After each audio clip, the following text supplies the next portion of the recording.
السلام علیکم ورحمۃ اللہ وبرکاتہ، نحمدہ ونصلی علی رسولہ الکریم۔ سامعین و ناظرین، غیر مقلدین کے خطیب ہیں انڈیا کے جرجیس انصاری۔ جرجیس انصاری کا غیر مقلدین کے ہاں بڑا نام ہے۔ آج ہم آپ کی خدمت میں اس جرجیس انصاری نے بے نمازی پر جو فتوے لگائے ہیں اور پھر وہ بیچارے بوکھلاہٹ کا شکار ہوئے ہیں، وہ آپ کی خدمت میں پیش کر رہے ہیں۔ بڑی دلچسپ ویڈیو ہے اور پھر کچھ سوالات بنتے ہیں جو بطور یاد دہانی ہم آپ کی خدمت میں پیش کریں گے، اور غیر مقلدین کے لیے بھی وہ یاد دہانی ہے کہ غیر مقلد بھی اس چیز پر سوچیں اور سنجیدگی کے ساتھ سوچیں، تعصب کو چھوڑ کر اس چیز کو سوچیں۔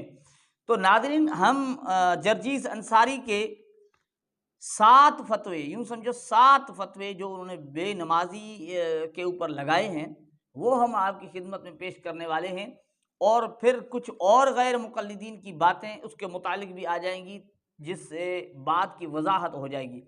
تو پہلا فتویٰ جو جرجیس انصاری کا ہے وہ سن لیجئے۔ بے نمازی کے گھر کھانا کھانا جائز نہیں ہے۔ ناظرین، جرجیس انصاری کہتے ہیں کہ بے نمازی کے گھر کا کھانا کھانا جائز نہیں ہے۔ ایک فتویٰ یہ دیا کہ بے نمازی کے گھر کا کھانا کھانا جائز نہیں ہے، ٹھیک ہے۔ اب دوسرا فتویٰ کیا ہے وہ بھی سن لیں۔ بے نمازی کی شادی میں شرکت کرنا جائز نہیں ہے۔ دوسرا فتویٰ یہ ہے کہ بے نمازی کی شادی میں شرکت کرنا جائز نہیں ہے۔ 2 فتوے ہو گئے ہیں جرجیس انصاری کے، 2 فتوے۔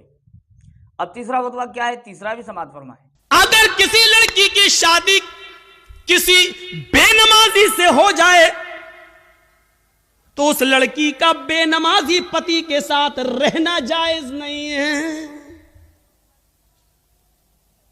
سمجھائے، مانتا ہے تو ٹھیک ہے، نہیں مانتا تو الگ ہو جائے۔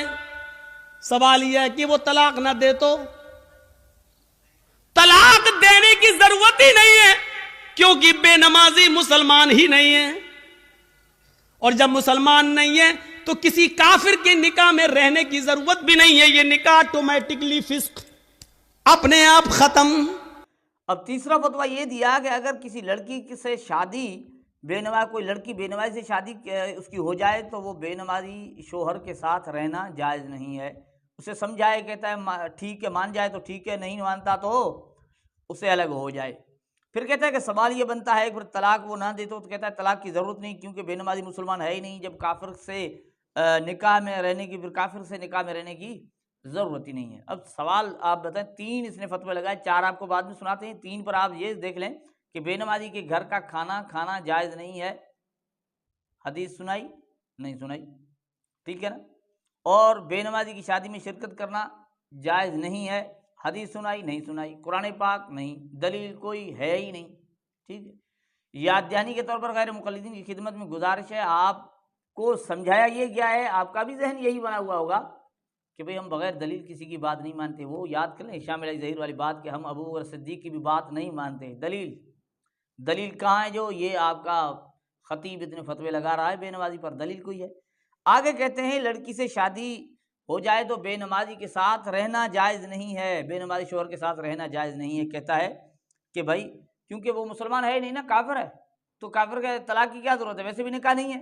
اب بھائی کافر کے ساتھ نکاح نہیں ہے تو پھر اس کے ساتھ جا کے اسے سمجھانا، اتنا وقت دینا کہ وہ سمجھائے، یہ خود کہہ رہا ہے نا کہ اسے سمجھائے، اگر مان جائے تو جب وہ مسلمان ہی نہیں ہے، مسلمان غیر محرم کے ساتھ اتنا اختلاط کرنے کی اجازت نہیں ہے، تو کافر کے ساتھ اختلاط کرنا، اسے سمجھانا کہاں اجازت ہے؟ کوئی دلیل کوئی نہیں ہے۔ چلو چوتھا فتویٰ سن لیجئے جرجیس انصاری کا۔ بے نمازی کے ہاتھ کا کھانا جائز نہیں ہے۔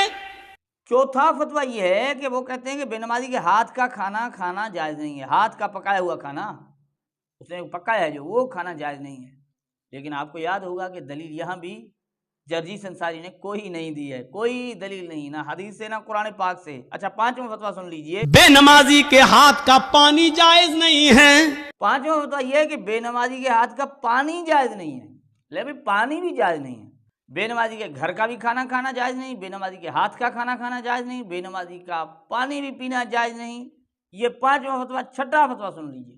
بے نمازی اگر مر جائے تو اس کی نماز جنازہ پڑھنا جائز نہیں ہے۔ اب 6واں فتویٰ کہ بے نمازی اگر مر جائے تو اس کی نماز جنازہ پڑھنا جائز نہیں ہے، جائز نہیں ہے۔ لیکن ان فتاوا جات میں کوئی حدیث نہیں ہے، کوئی قرآن پاک کی آیت نہیں ہے۔ آخری فتویٰ بھی سن لیجئے تاکہ ہم پھر آپ کو آگے وضاحت والی باتیں بھی چند سنا دیتے ہیں، سن لیجئے 7واں فتویٰ۔ بے نمازی اگر مر جائے تو اس کو مسلمانوں کے قبرستان میں دفن کرنا جائز نہیں ہے۔ کیا بتاؤں؟ کہتے ہیں کہ بے نمازی کو مسلمانوں کے قبرستان میں بھی دفن کرنا جائز نہیں ہے۔ حدیث یہاں بھی نہیں پیش کی، قرآن پاک کی کوئی آیت پیش نہیں کی۔ چلو یہ تو تھے جرجیس انصاری صاحب، لیکن ہم سنتے ہیں عمر صدیق کو کہ وہ بے نمازی کے متعلق کیا کہتے ہیں، آپ سن لیجیے۔ بھائی بے نماز کفر کا مرتکب ہے، دار اسلام سے خارج نہیں ہے، ٹھیک ہے۔ ناظرین کرام، عمر صدیق کی گفتگو سے یہ پتہ چلتا ہے، وہ کہتے ہیں کہ بے نمازی اگرچہ کفر کا مرتکب ہے لیکن مسلمان ہے، اسے ہم کافر نہیں کہہ سکتے۔ یہ تو تھے عمر صدیق۔ چلو ہم دیکھ لیتے ہیں ڈاکٹر ذاکر نائک کہ بے نمازی کو وہ جو کہتے ہیں نا وہ کافر ہے۔ چلو بے نمازی کو تو اس نے کافر کہہ دیا، چلو کافر کے کسی ایسے پروگرام کے اندر شرکت کرنا، ان کے تہوار میں شرکت کرنا، سن لیجئے ذاکر نائک سے۔ تو ایسے تہوار میں اگر آپ بھاگ لینا چاہتے ہیں لے سکتے ہیں، لیکن ایک ہی کنڈیشن پہ، آپ اس تہوار میں جا کے شرک نہ کریں۔ اب ناظرین کرام، ذاکر نائک تو کہتے ہیں ٹھیک ہے آپ شرک نہ کرتے ہیں تو ان کے تہوار میں آپ شامل ہو سکتے ہیں۔ صرف ذاکر نائک ہی نہیں بلکہ ایڈوکیٹ فیض کیا کہتے ہیں وہ بھی سن لیجئے۔ میں نے ایک سوال کھانے کے تعلق سے کیا کہ اگر غیر مسلم کا کوئی کھانا ہوتا ہے تو کیا کھانا ایک مسلمان کے لیے جائز ہے؟ تو یاد رکھیے کسی بھی انسان کا حلال کھانا آپ کے لیے جائز ہے جو حلال پیسوں سے اس نے خریدا اور اس کی نسبت حلال ہو۔ مثال کے طور پر وہ خود بھی ایک ملازم ہے، آپ کے جیسے ہی کچھ کام کرتا ہے آفس میں، حلال انکم ہے۔ جو کھانا کھلانے بلا رہا ہے آپ کو گھر پہ دعوت دے کہ وہ بھی حلال ہے، ٹھیک۔ اور جس نسبت سے بلا رہا ہے، مطلب ایسا کوئی اوکیزن ہے کہ میری تنخواہ بڑھ گئی ہے، ایک نئی جگہ نوکری مل گئی ہے، بچہ پاس ہو گیا، تو یہ تو کوئی مطلب ہے کہ تو مذہب ہی سمجھو، مثال کے طور پہ کھانا بھی حلال ہے، مال بھی حلال، لیکن وہ آپ کو بولتا ہے فلاں ایسے عمل میں آؤ جو کہ شرکیہ۔ کسی بھی انسان کا اگر مال حلال ہو، جو کھلایا جا رہا وہ حلال ہو، جو جس نسبت سے کھانا ہے وہ حلال ہو، تو آپ کسی کا بھی کھا سکتے، پھر وہ چاہے مسلمان کا ہو غیر مسلم کا۔ ایڈوکیٹ فیض تو کہتے ہیں کہ ان کی طرف سے دعوت دی گئی نا تو آپ وہاں کھانا کھا سکتے ہیں۔ اب کھانے کی بھی بات آ گئی، دعوت کی بھی بات آ گئی، اب اسحاق جھالوی مزید وضاحت کرتے ہیں، ذرا اسے بھی سن لیجیے۔ دین میں نا حلال حرام میرے بھائی بتایا گیا، اس کا خیال رکھنا۔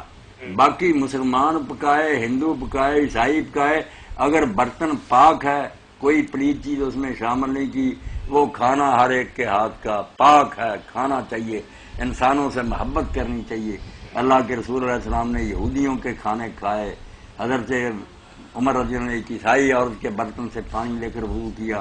اب دیکھیں اسحاق جھالوی نے کہا کہ مسلمان پکائے، ہندو پکائے، عیسائی پکائے، اگر برتن پاک ہے وہ کھا سکتے ہیں، وہ پاک ہے، انسانوں سے محبت کرنی چاہیے۔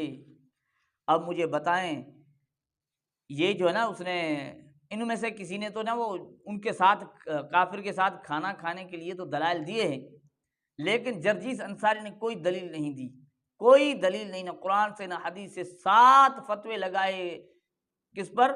7 فتوے لگائے ہیں بے نمازی پر کہ بے نمازی کا کھانا کھانا جائز نہیں، اس کے گھر کا کھانا بھی جائز نہیں، پانی بھی جائز نہیں، قبرستان میں دفن کرنا بھی جائز نہیں، اس کی شادی میں بھی شرکت کرنا جائز نہیں۔ 7 فتوے لگا دیے لیکن دلیل کوئی نہیں۔ اب ہم غیر مقلدین سے پوچھتے ہیں کہ بھئی وہ جو آپ کے خطیب کہا کرتے ہیں کہ ہماری زبان سے ہمیں اگر پہچاننا ہے تو ہم وہ ہیں، ہمارے ایک ہاتھ میں قرآن ہے، دوسرے ہاتھ میں حدیث ہے، ہم وہ ہیں جو قرآن سناتے ہیں، حدیث سناتے ہیں، ہم تیسری کوئی بات نہ سنتے ہیں نہ سناتے ہیں، ہم حضرت ابوبکر صدیق کی بھی بغیر دلیل کے بات نہیں مانتے۔ تو یہ بغیر دلیل کے اتنی باتیں عام طور پر پھیلا رہے ہیں آپ کے یہ خطیب، ان کی باتیں کیوں تم پھیلا رہے ہو، کیوں مان رہے ہو جبکہ اس کے پاس کوئی دلیل نہیں ہے؟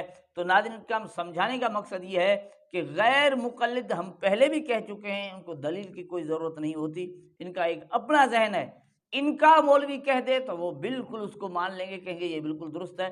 آپ کو کہیں گے کہ ہم اپنے علماء کی دفاع نہیں کرتے، لیکن آپ دیکھنا اس کی دفاع میں بھی باتیں کرنے والے بہت سارے مل جائیں گے۔ یہ ہے غیر مقلدین کا طریقہ کار، اور ایسے لوگ جو اس طرح کا رویہ اختیار کرتے ہوں اور ان کے اندر منصفانہ مزاج والے لوگ نہ ہوں، یعنی یہ لوگ جن کے اندر منصفانہ مزاج نہ ہو تو وہ حق پر نہیں ہوا کرتے۔ اللہ جل جلالہ ہمیں غیر مقلدین کی حقیقت کو سمجھنے کی توفیق